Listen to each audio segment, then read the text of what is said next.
How might lucid dreaming reveal and even shape your soul's path? In this episode, I'm joined by Sarah Janes. Sarah is an author, researcher, curator, retreat facilitator, and public speaker who specializes in the ancient history and culture of dreaming. Sarah is passionate about the potential of dreaming for physical, emotional, creative, and spiritual upliftment, not just for individuals, but for culture and society. In this show, we delve into the profound world of lucid dreaming, exploring how these altered states of consciousness shape our understanding of reality. We discuss the philosophical implications of lucidity and the potential for personal growth and transformation within the dream realm. We reflect on the role of ancient wisdom in dream practices, consider the cosmic perspective and potential for transformation that lucid dreaming provides, emphasize the significance of memory and intention in shaping our dream experiences, and share practical techniques for achieving lucidity. And before we dive into all of that goodness, if you are struggling with the challenges of walking your soul path in this crazy modern world and you would benefit from guidance, support, and kinship, come join us at our Academy of the Soul, Unio. You can find out more and join us by hopping on over to bemythical.com/Unio now, or click the link in the description. And now let's dive into the show. Hello, Sarah. A huge welcome to the show. Thank you so much for having me, Leanne.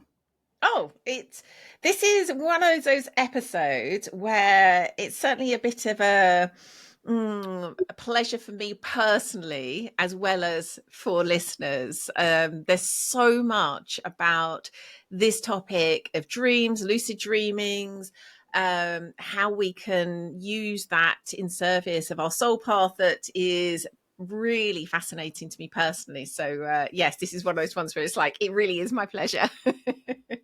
Well, So I hope to illuminate the dreaming path for you during the course of our conversation today. Yes, I have a sense this could be the one of those like sort of golden threads that ends up leading to something unexpected for me personally. We shall see. But I'd love to begin with understanding what's brought you to this being your passion, your work, your calling, which is clearly, quite an unusual thing. What brought you here? Dreaming as a child, probably. I always had lucid dreams when I was a kid. It was always a huge part of my experience of the world and my sense of self. I always had this, through dreaming, this innate sense of the immortality of the human soul, I suppose. And then I think that the way we experience the world is a bit of a kind of feedback system. So because I was into dreams and I had really interesting dreams as a toddler, baby, whatever, everything dream related, I was interested in culturally. So I loved the adventures of Alice in Wonderland. I loved any stories, any books, any cartoons that related to dreaming or lucid dreaming. So I sought those out all throughout my life. And I've always been very interested in ancient cultures, just, from a kid learning about the ancient Egyptians and things like that, something that just piqued my curiosity.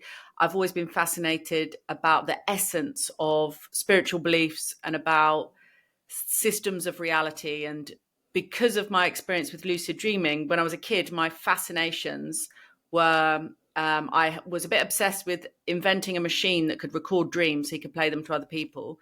And the fact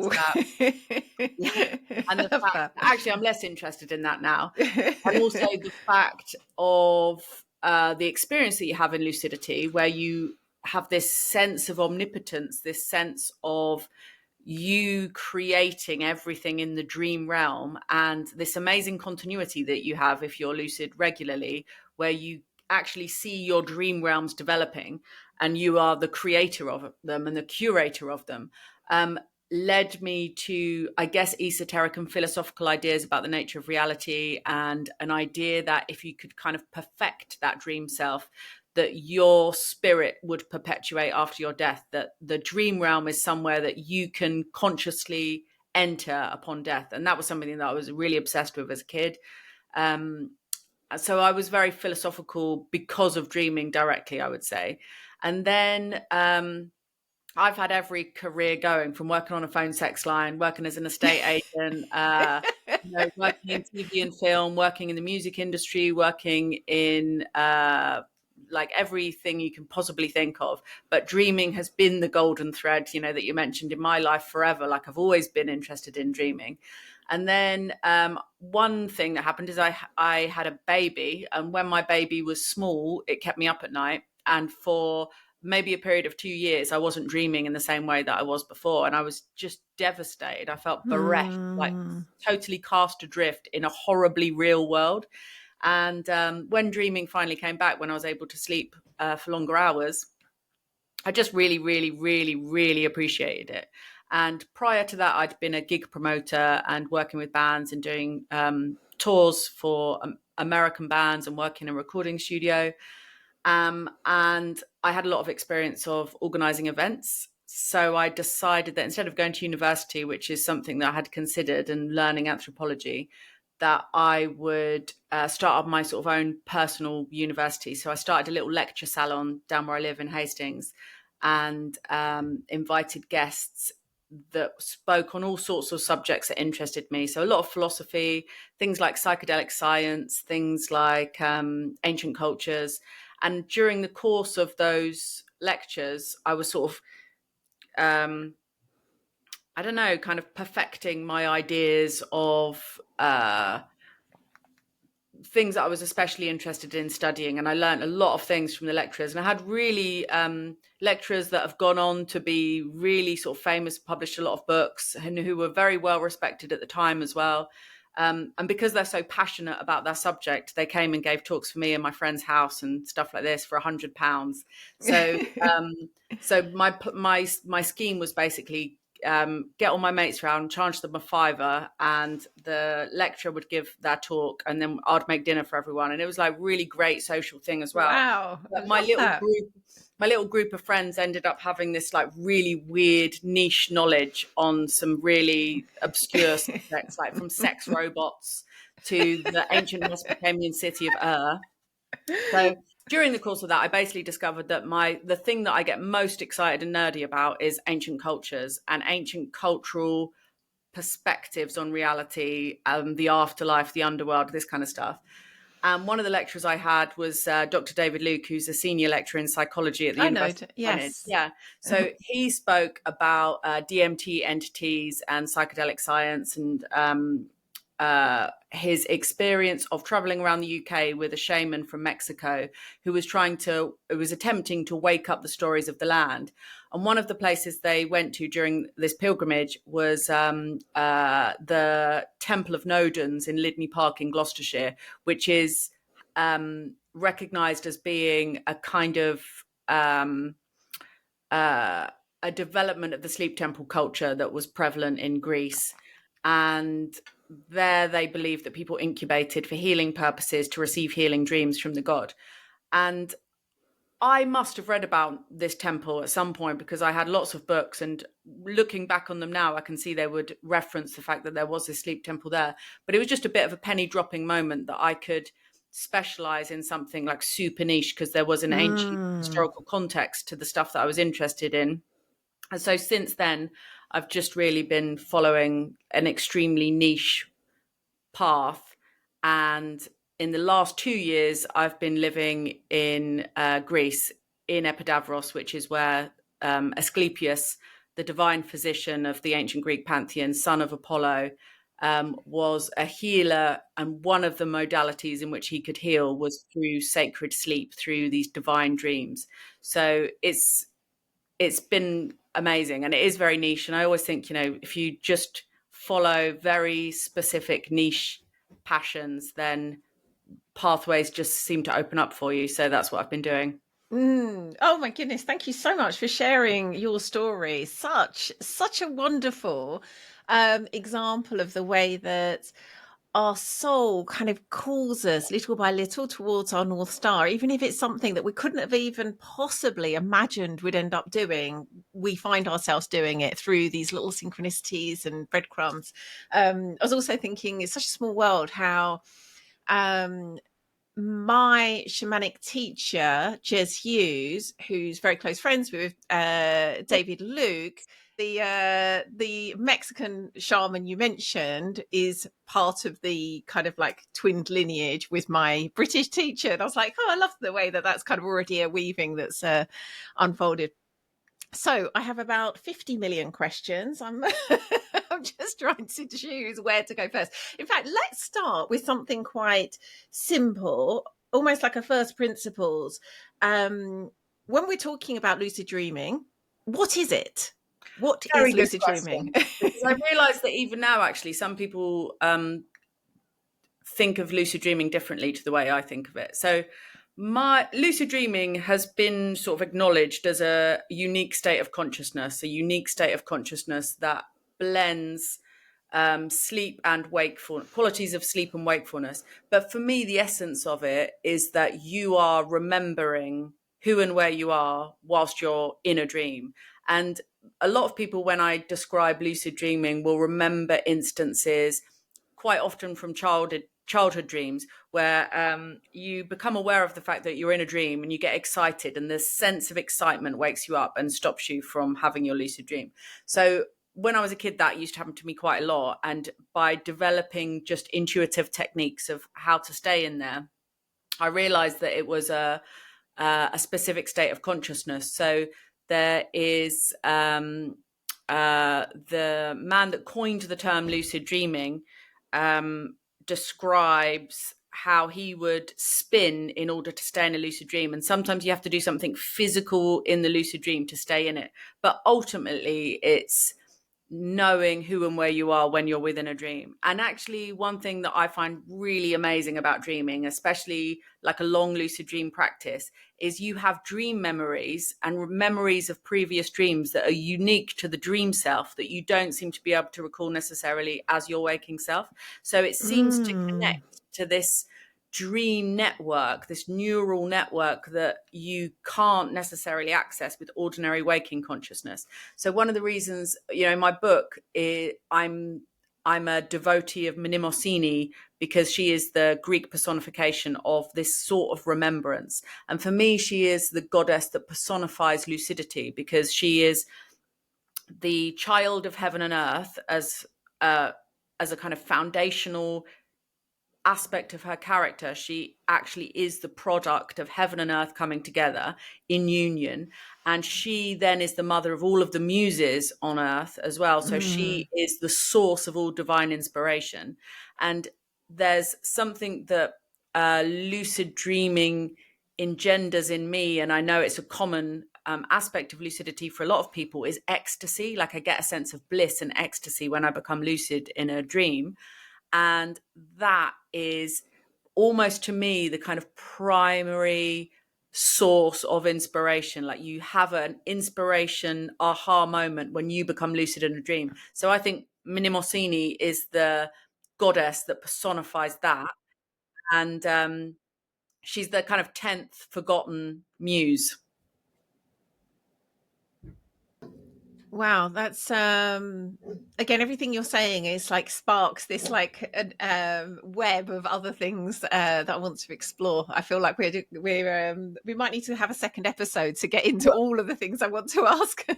Dreaming does connect everything, and this is one of the reasons, because I also think of myself as scientific is perhaps not the right word, but I like to be thorough and rigorous with researching things, and I like there to be like real historical context. And I've been teaching myself how to read the Egyptian hieroglyphs and things like this, for example. Like, I want to know as much as I can about the real world aspects of this.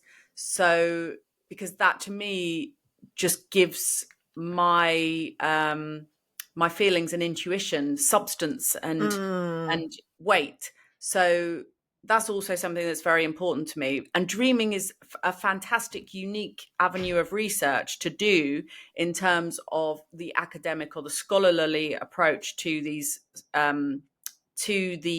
cultures, because everyone can appreciate the imaginal dimensions, the religious and spiritual dimensions of dreaming. It doesn't have to adhere to ordinary understandings of the material world. So it's this like fantastic space to occupy, because you can be as an imaginal and creative as Mm. dreaming allows, which is a limitless amount of imagination and creativity. You know, that was the thing that struck me as a child about dreams. Like, they would just blow me away of the depth and the complexity of the visions that you're able to see in dreams are incredible. And the fact that we have access to this realm every single night, and I think modernity and modern culture is removing us from the dream realms to some extent, because there's almost like people talk of a cult of wakefulness. You know, we are Mm. on our phones as soon as we wake up. We're drinking coffee. You know, like English people never used to drink coffee. Now we're like Mm. constantly drinking coffee, and there's this cult of wakefulness that you always have to be productive. You always have to be alert. You always have to be distractive, to the point of like pathological distraction. And dreaming is a very sort of inward, dark, generative space, and it needs a lack perhaps of distraction in order for it to Mm. gestate and produce all of its imagery. And one of the reasons why I think I was so into dreaming as a kid was I grew up in Croydon, and it was very boring where I lived. And so I did create this like imaginal, exciting, adventurous. I was always really into fantasy stories, and like I said, Alice in Wonderland. And I just escaped into a dream world for fun. And it helped me to crystallize some, or start thinking at least about an overview of the above and below, as above, so below. Like, I just naturally saw those things, because, one of the things that I've been told about people that research psychedelics is that the psychedelic experience can facilitate these the overview effect, where you see Mm. the bigger picture, and sometimes seeing the bigger picture can be perceived as a form of prophecy, and prophecy in that sense can be healing. Like, you see the bigger picture and you feel better because you see your part is relatively insignificant, and that makes you feel better, actually. So the dreams for me always did help provide that overview effect. And I remember having a dream once of going to the moon and seeing the earth turn on its axis, and it was lucid, and I was absolutely completely embodied, feeling that I was there, and having that awareness that when the sun rises in the morning is us as a planet turning on the axis, completely transformed my way of viewing the world. And I remember reading about astronauts having the same experience, that when Mm. they saw the earth from a distance, they felt this incredible sense of love for the planet as a living whole organism. And sometimes you have to change your perspective to get that. And Mm. since then, like, this is why I wake up at dawn, because I have this great appreciation for the earth turning on its axis and feeling part of the world when I wake up at dawn.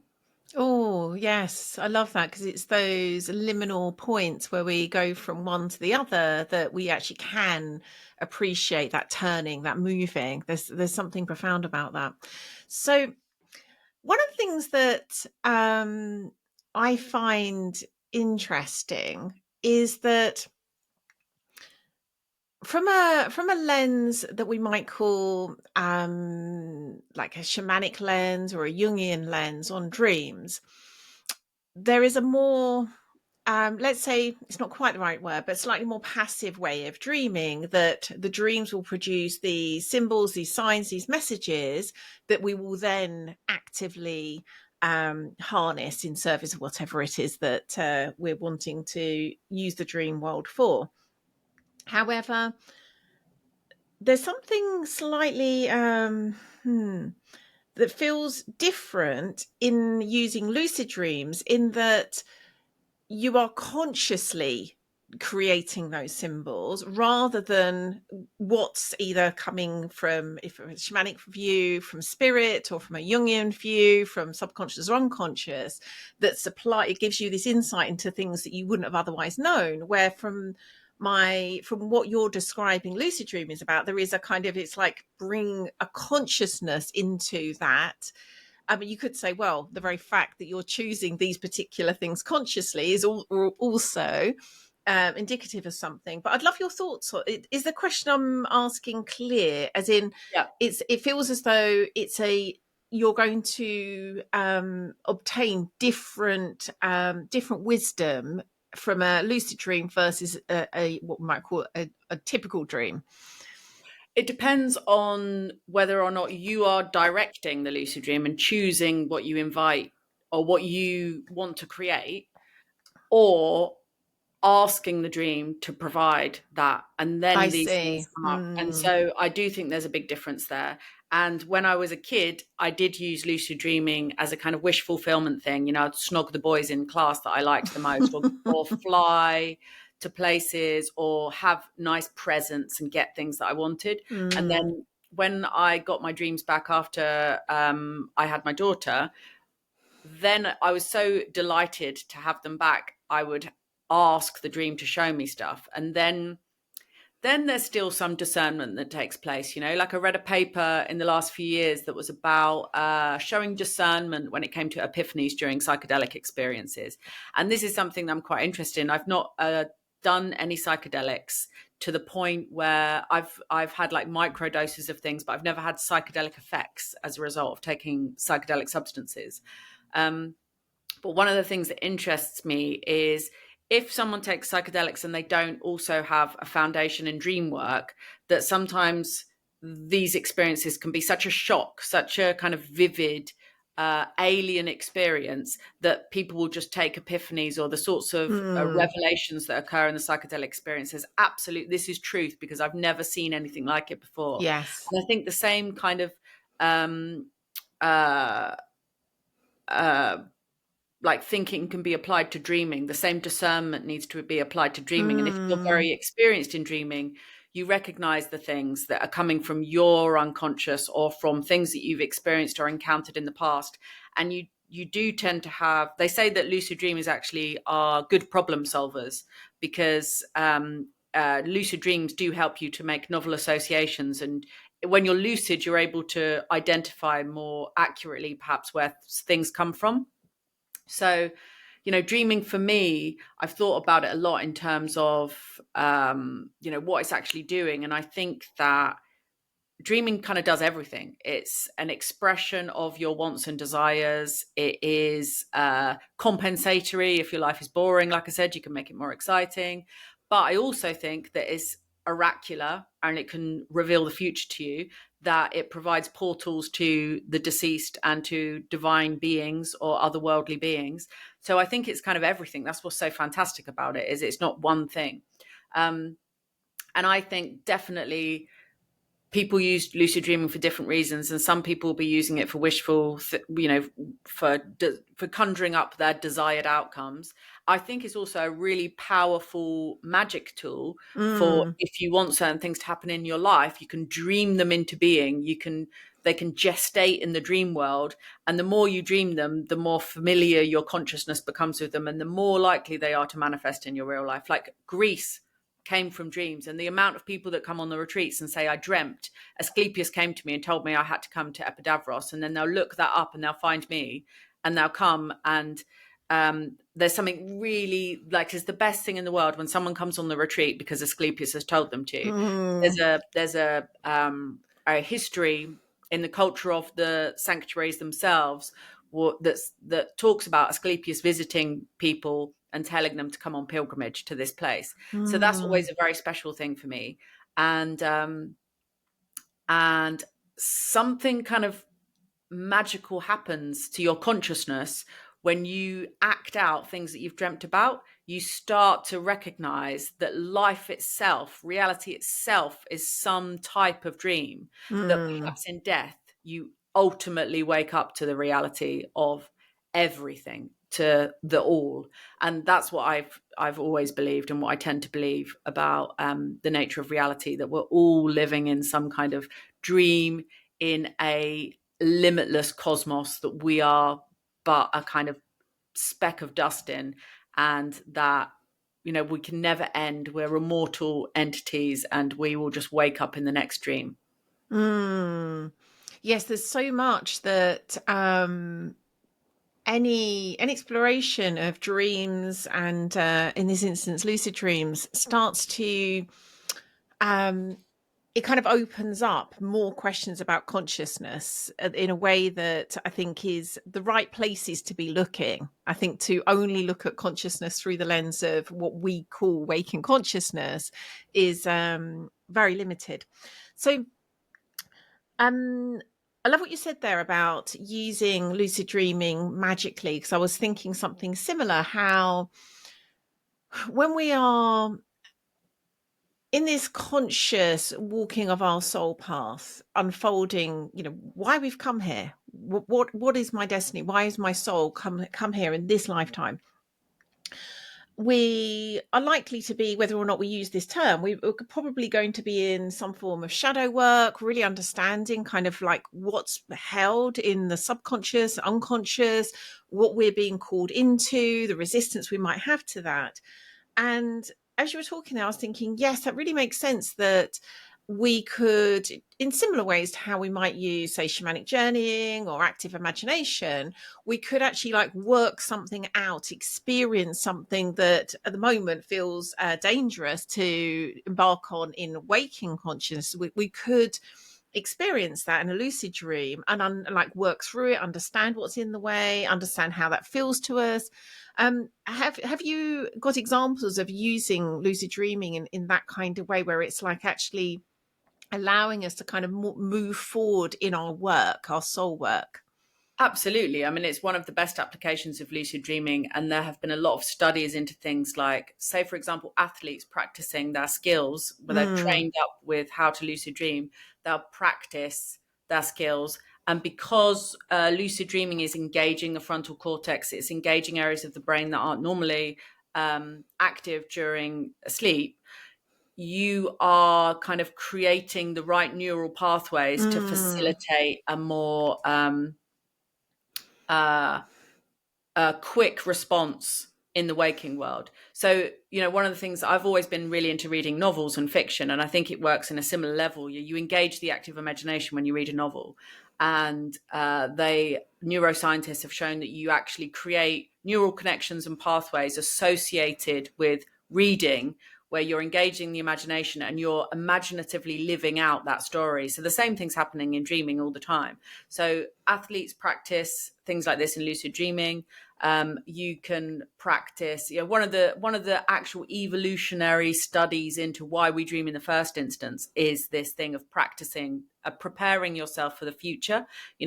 When you look at animals dreaming, for example, dogs, you often see dogs dreaming, and mm, they look like they're chasing something, so they're mm, practicing. And it's where we learn about our place in the world for a really evolutionary biological benefit. Dreaming is a function of nearly every living organism on the planet. Is really important for growth and development, for survival. We need to dream. And one of the things I think about babies spend an inordinate amount of time in REM sleep, and I think it is because mm, they're calibrating themselves to their existence in the mm, waking world. If you think, where do babies come from? They come from the abyss, they come from nothing, and so they have to find themselves. And as they find themselves, they're processing all of this information in the dream state, because they spend 8 hours a day in REM sleep, which is huge in comparison with adults. And I think they're reconfirming their place in the material world. And one of the best interviews that I've ever had the pleasure of conducting was with a woman called Rebecca Sharrock, who lives in Australia. And she is one of, I think, only about 70 or 80 people in the world who have been assessed for having highly superior autobiographical memory. So she remembers everything. And one of the things that's interesting about dreaming is it has correlates neurally with the processing of emotions and memory. It's really entangled with memory and emotions. And especially anything that she can relate to emotionally, she can remember it. If you give her a day of the year 15 years ago, she can remember exactly what she's doing. And she was trying to wow. describe how her memory works. And it's almost like a sort of color coded codex. Really, really fascinating to talk to her. But one of the things I wanted to ask her, I was really excited about interviewing her, was she must be lucid every single night in her dreams, because she's got highly superior autobiographical memory. Dreams are all about memories and emotions. So her state must just be lucid all the time. And she said all of her dreams are lucid. And one of the questions I wanted to ask her is, I remember dreams from either being a baby or a toddler that were just all white. And I was like, do you remember this all whiteness before we were born? And I can remember that my dreams started off all white and then got filled in with things through babyhood, through being a toddler, and then through being a child. And then I was beginning to create this kind of internal fantasy realm, I suppose. And she remembers all white dreams as well. She remembers that she was creating small things in the beginning, and then it became like more of a sort of complex other world.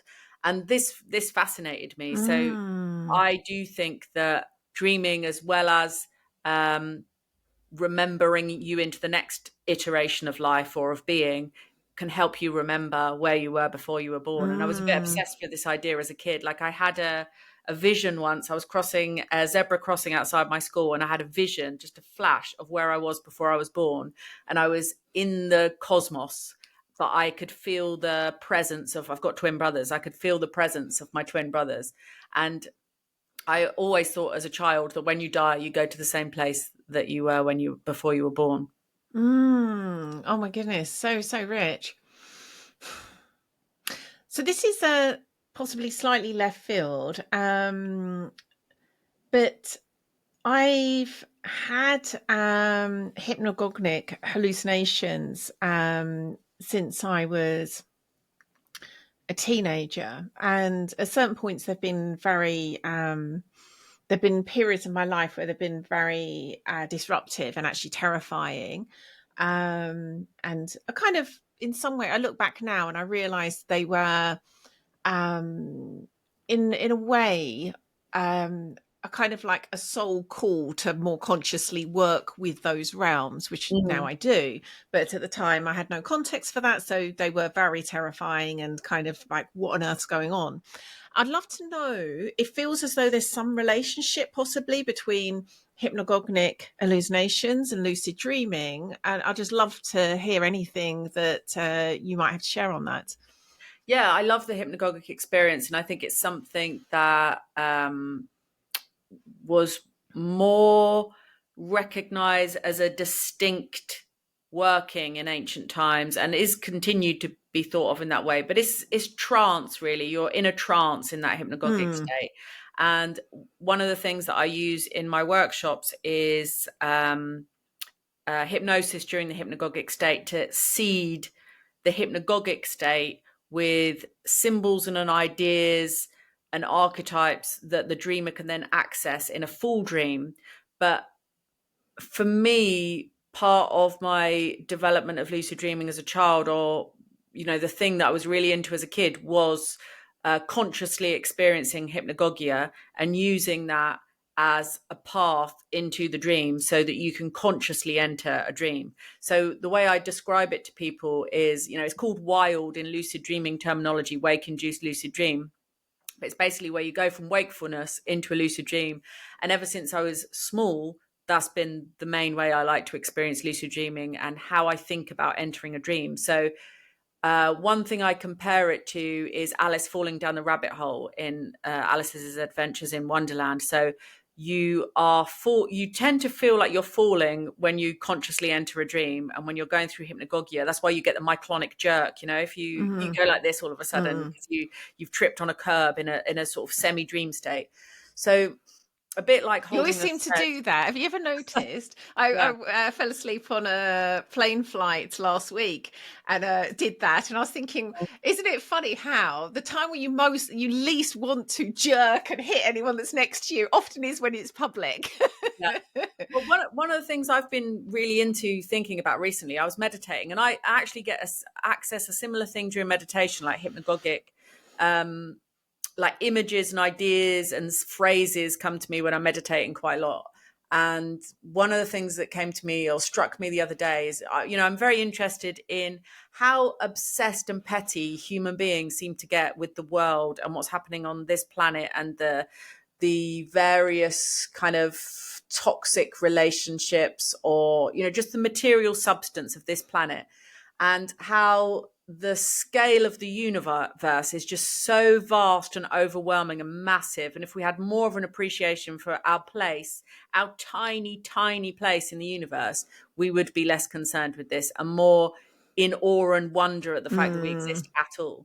So I was watching something about, so I had this experience during meditation where I had this real appreciation for the fact that even though I'm sitting still meditating, I'm spinning 1,500 miles an hour on a globe in the middle of a galaxy, and that the trajectory of the planet is like dipping in and out of like a cosmic ocean. And, there are all these spirals within spirals, and the Earth spins anti-clockwise and the galaxy arms spin this way. And it's all these kind of, amazing fractal system that we live in, and yet we take ourselves so seriously. And I was thinking about how Sufi whirling, dervish whirling is anti-clockwise, and that in a moment of whirling, you could suddenly be at one with the spin of the planet, and you could, that's an epiphany. And I was thinking about, one of the things that interests me is in dreams, you're never static, you're never still. So there's something about when you sleep at night, you're kind of surrendering to the spin of the planet. And I wonder whether that's why we myclonic jerk sometimes, because it's this sudden shock of you're actually spinning 1,500 miles an hour or thereabouts. And, our consciousness is calibrated to exist in that particular time space. Because if you think about, an ant is calibrated to exist in its particular time space. So our consciousness, all of our faculties, all of our biology is calibrated to exist in that particular time space. And one of the stories that I always loved as a kid, and that I used to love reading to my daughter, was Horton Hears a Who by Dr. Seuss, where, I don't know if you know the story, but an elephant can hear a mare who lives on a planet that exists on a speck of dust on a dandelion. And I always loved considering the fact that, just our language, even if you were a giant being that lived above the earth, that was a cosmic being, you wouldn't be able to hear or understand our language, because the frequency of it would be too imperceptible to your senses. So there are all these languages of the animals, of the plants. I always think of plants as they're living beings, and they have their own time space. And, if you look at trees, you see them moving slowly. And, Tolkien writes about walking trees, but trees are walking and moving all the time and communicating all the time. And, small scale communities, indigenous populations that live in closer proximity to nature, recognize and can hear and understand these languages. And part of dreaming is about remembering that, for me, is about communicating with the many living entities and energies on the planet. And I think that, you look at the planet from space and it is a whole organism. It's very clearly a living being that we are part of. We are part of its body. And I hope that, ancient rulers used to dream in order to make good decisions. And laws, Peter Kingsley writes about laws and rules for government and rules for how a community should exist used to come from the leaders going to dream and coming up with good rules. And we could do with some of that now. Yes, do with some more dreaming. I totally agree. Something that popped into my mind that's quite synchronistic with a conversation I had with my son this morning. He was saying, it's only just, I just recognized this, he doesn't often talk about his dreams. My daughter and I talk about our dreams all the time. My son very rarely does, but this morning he did. And he said, Mummy, something happened where I don't know if it happened in my dream or if it's actually happened. And it was to do with someone had said to him, someone had messaged him to say, I've got something like I'm going to tell you a secret, or I've got a secret to tell you, or something like that. And he said, but I don't know if I dreamed it or if it actually happened. And it's funny because that happens to me all the time, to quite a, sometimes it's a bit inconvenient, where I'll think, I don't know, I'll think I've had a conversation with someone, but I haven't. I dreamed having the conversation. Or sometimes someone will ask me, have I done something? And I'll be like, I feel like I have, but it feels slightly like I might not have done it in reality. I think I might have dreamed doing that thing. So I'd love to know there's part of me, as I was going on this idea of like, I wonder if I'll start to explore lucid dreaming after this conversation with you. I was like, the concern I have is whether that would become more exacerbated to the point where I like half the time don't know whether I'm dreaming, not dreaming, dream or not. That's a very interesting question. And that also brings to mind this idea that we are already living in a dream, because what are our memories but they're dreams? They don't exist in the real material dimension anymore. They are like dreams.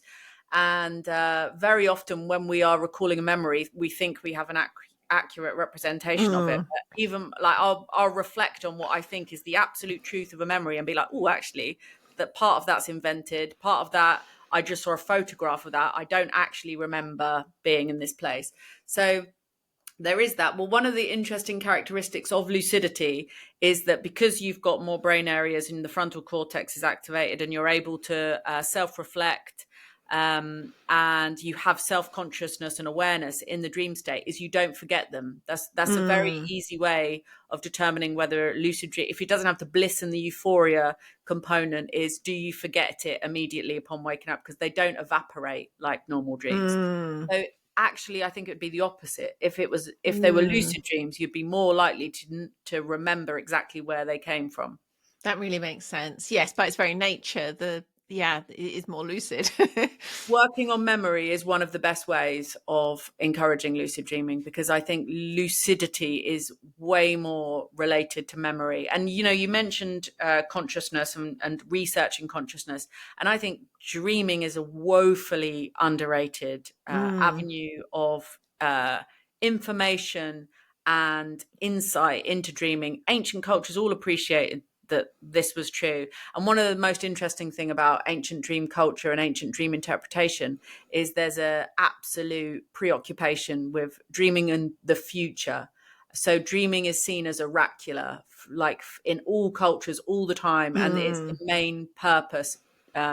Divination and healing are the main purposes for sacred sleep and intentional dreaming. So that in itself, to me, speaks volumes about ancient perceptions of reality and how time is working, and how much our view of reality is based upon time, which is relative. So to me, if time is relative, life and death are also relative, dream and wakefulness are also relative. So and I think that looking at dream texts, dream interpretation is one of like a very rich source of information for how ancient people viewed their world. Yes, it's something interesting, synchronistic, that the episode we've got going out on the podcast this week is about memory. And I initially didn't expect it to go into these kind of realms of basically exploring consciousness, but it did. And I'm now thinking it's so interesting because I wasn't expecting, I probably would have expected it more so with our conversation, but I'm just realizing, as you've just said, they're so interlinked, memory and dreaming and consciousness, and, what on earth is going on there. It really makes sense that that's the case. They're sort of intrinsically linked. So I guess we're coming up on time, but I would love to close with I completely get that we could have a whole episode dedicated just to this, but just practically speaking, if listeners would like to start to explore in these realms, what's some simple ways that they could start to begin potentially to lucid dream? What would that look like as a practice that they could take on? One thing is anything to improve your memory, which means like games, exercises, evoking past memories, stories that you loved as a child, like rereading fairy tales, things like this, because fairy tales have a deep impact on our psyche as children. Last night I watched episodes of The Storyteller, like the 80s TV show, and I dreamt all night about being Hans the Hedgehog. So yes, fairy tales are amazing. Drawing, painting, writing stories are amazing as well, because dreams are like telling you stories about the world, about your place in it, about other worlds. So stories are brilliant. Think of like the things that you experience as being food for your dream life. Mm. And also you can take supplements to enhance your memory. Any of the nootropics that are cognitive enhancers for improving neurogenesis, for example. So things like lion's mane, um, Mm. uh, melissa, lots of the medicinal mushrooms are really good nootropics. Huperzine A is one of the supplements that I find really useful as a nootropic that enhances REM recall. The quickest technique, I would say, for someone that was not experienced in lucid dreaming would be wake back to bed, where you set an alarm to wake up at about, I would say, about 5 a.m., depending upon your normal schedule, so that you've got 2 hours of going back to sleep, because the longest phases, the longest REM cycles happen just upon awakening. Setting an intention, so having a dream, setting yourself an intention to have a particular dream that reveals a particular issue or subject or idea to you. There's lots of things. I do dream incubation and sleep hypnosis. And on my website, there are a lot of links to dream incubation sessions that you can do. And actually having an afternoon nap. Having an afternoon nap is great because you're more likely to have a vivid REM dream. And recording using analog pencil on paper rather than a phone, because you're engaging different areas of your brain when you write something down as opposed to record it using your phone Mm. or tap it in. And actually the move away from using pen on paper is something that I think is diminished dream quality, because there's something about the micro movements of like handcrafts or scribing that seem to be sympathetic to dream recall. So one thing Mm. that you'll find when you write something down or paint something, as in the process of writing that down, more things will come to you. So recording your dreams is really important. The more you record your dreams, the more likely you are to recall more, and it will just become a feedback, a sort of biofeedback thing of the more dreams you record, the more able you are to remember them. But yeah, nootropics and having afternoon naps, wake back to bed technique is really good. But recording dreams perhaps more than anything else. And if you Mm. are starting from a place where you haven't had a lucid dream for ages or a good dream for ages, try to recall in detail the last good dream that you did have and write that down. Writing, I think, is amazing. A lot of writers report an active dream life, and I think there's something in the act of writing Mm. and the act of creating art with your hands. And like I say, those kind of those small micro movements that you make with fingertips, and it's interesting that when you are experiencing sleep paralysis, or if you have sleep paralysis, the areas of your body that can still make small movements are your fingertips and your eyes, of Mm. course, or you're still breathing. But there's something about the kind of motor sensory cortex, or those small micro movements that you make, that seem to be perhaps entangled close to memory centers that help you remember your dreams. So yeah, that's what would be my main ones. Mm. So much of what you've described, I think, is very rich guidance for, I would say, anyone working with dreams that kind of want to have this kind of rich, symbolic, immersive dream world to be able to recall them. What I would love to, and personally, and also I imagine quite a few listeners of the show already do have a kind of dream practice, let's say. What I would love to know is, like, but then assuming someone already has that, how might they then begin to become conscious within those dreams? So it sounds as though, that kind of understanding how to work with dreams generally is a really good foundation from which to then move into becoming lucid in the dreams. What would you suggest from there? One thing that seems very important is attention, like developing, cultivating a sense of really paying attention and noticing things. Because one of the things I used to do to stay lucid and lucid dream would be to keep my eyes open like this and look really carefully at the things in the lucid dream. And that seems to direct your attention into the dream space and propel you forward, keeping emotion going. Like I mentioned before, dreams aren't static, you're always moving. So I think that's one of the reasons why when you lucid dream as a kid, you intuitively move. You might spin or rock to stay in the dream because you know that you've got to keep moving your dream body. And because when you sort of get lucidly aroused, your lucidity senses are aroused in the dream state, it can excite you and stop you. That will sometimes be the thing that wakes you up. So keep some movement, moving forward or moving, spinning or rocking, and keeping your eyes open and keeping your head moving, looking at things. Lucidity can arise spontaneously. And sometimes you have dreams where, the ancients or lots of different cultures have lots of different categorizations of dreams, but dreams broadly fall into maybe 3 categories of being like divine dreams that come directly from the god that need no interpretation whatsoever are likely to be lucid because by the presence of a god, an ancient person is likely to be like, oh, lucid, ping, like I'm here, I'm seeing the god, so I must, I'm sleeping, I'm dreaming. A dream that is like a riddle that needs to be solved by a dream interpreter, so it contains clues and hints and symbols that need to be picked apart and worked out. And then a dream that is basically revealing things about your life. And they're also divinatory dreams are really interesting because they tend to be word based. There's a lot of punning that happens in dreams. So this is where like recording of dreams is really important. But working with a god or a goddess, if that's your thing, can be really useful as well. You mentioned hypnagogia.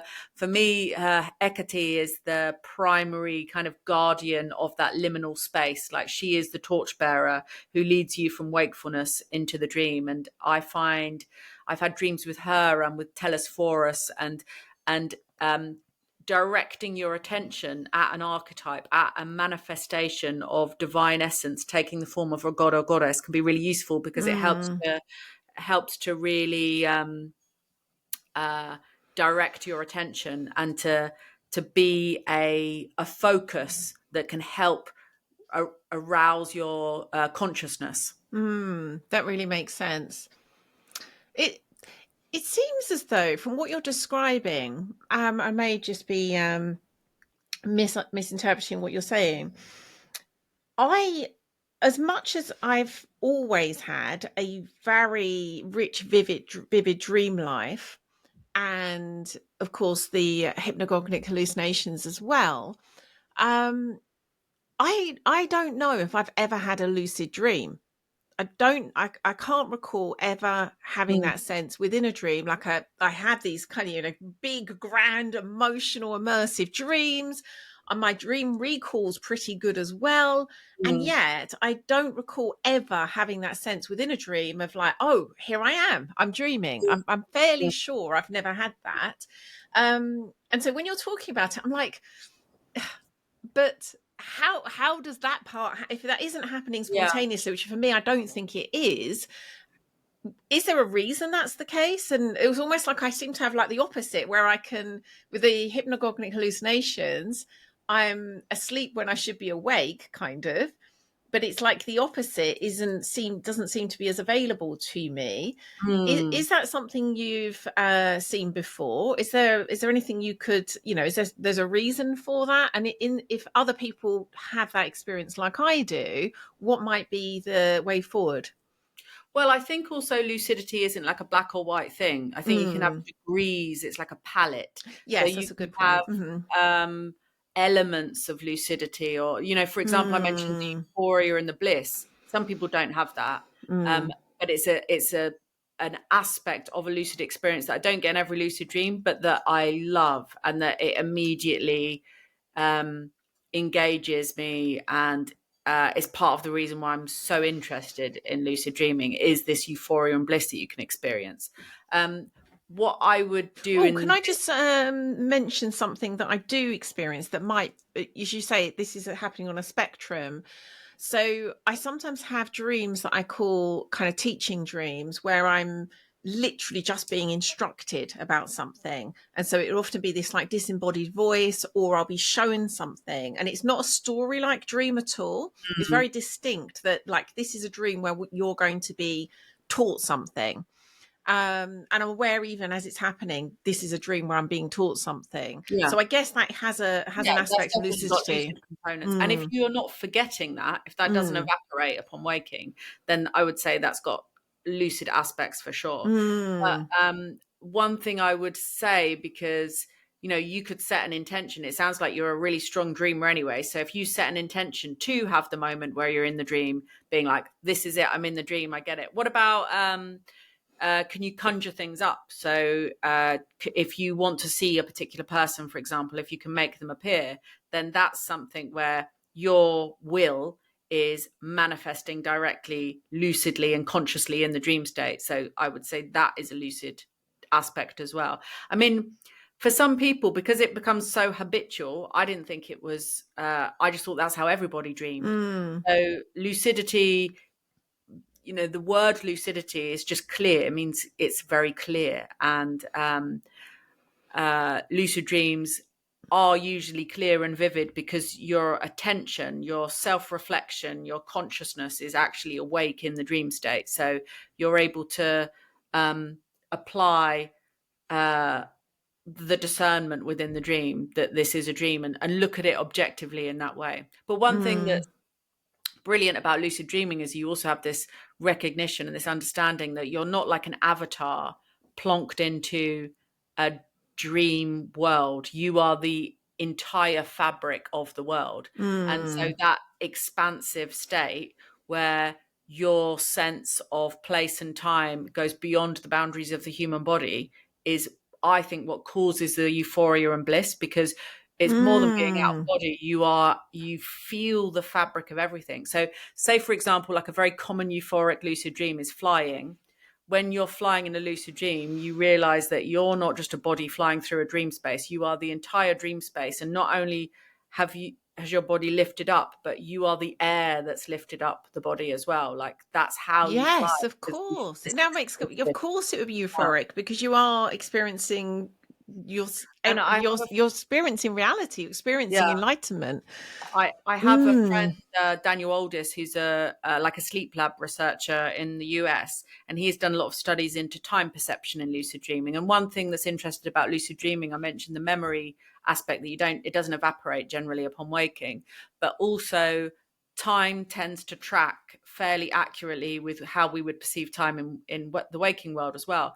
But the experience of time in a lucid dream is richer and multi-dimensional in a sense, because you're experiencing time, although it's tracking to ordinary waking time, it's from infinite amounts of perspectives. So one thing you recognize in lucid dreaming is you're not just seeing out of your eyes, you're seeing out of everything's eyes. So you mm, see, you have this omnipotence. You can see close up and far away, so you can see the microscopic and the world view at the same time. So it's a really fantastically rich, nourishing space to occupy for a period of time. That's why I think lucid dreaming can be so healing and helpful. mm.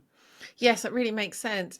I It sounds actually, the more you've spoken, the more accessible it sounds. In that, I, for example, both personally but also when we're working with students, will um, set an intention to dream about something. That could be quite a practical thing, as in, if I'm teaching a class the next day, it might be to dream about, aspects of that class.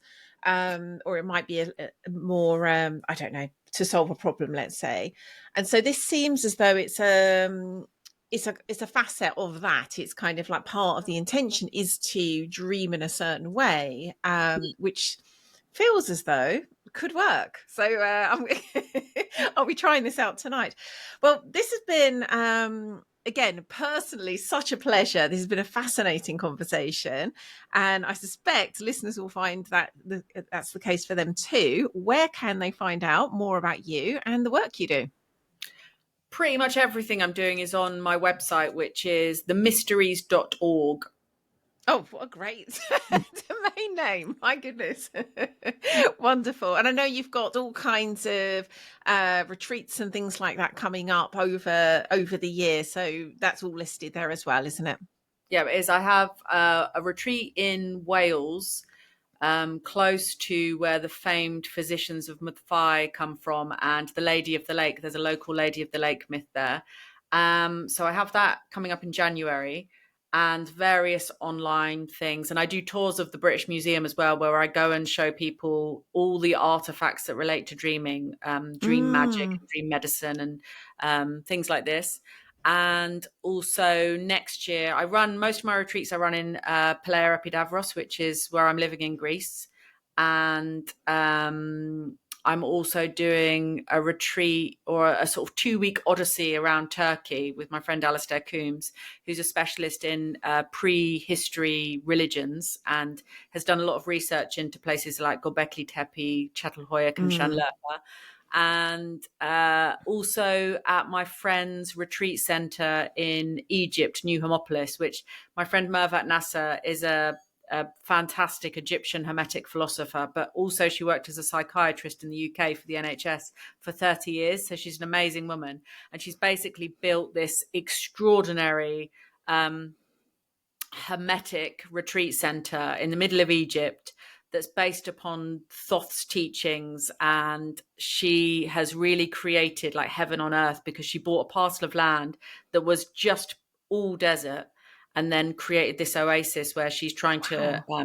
introduce some of the threatened or extinct species in Egypt back to Egypt. So she's kind of recreating a pharaoh's um, duat garden, like field of reeds, like it's really beautiful Wow. place. So she's got the Mm. sycamore fig growing there. She's planted an olive grove. She's built 2 ponds because she found water there. They dug and found a spring. She's built a pond and is growing blue water lily in it. And it's an amazing place. Mm. Oh my goodness. Yeah, like heaven. Well, thank you so much. This again has been such a treat. I'm kind of like, can't wait for bedtime now to see what unfolds. Thank you so much for the work you do and for sharing it with us. My pleasure. Thank you so much.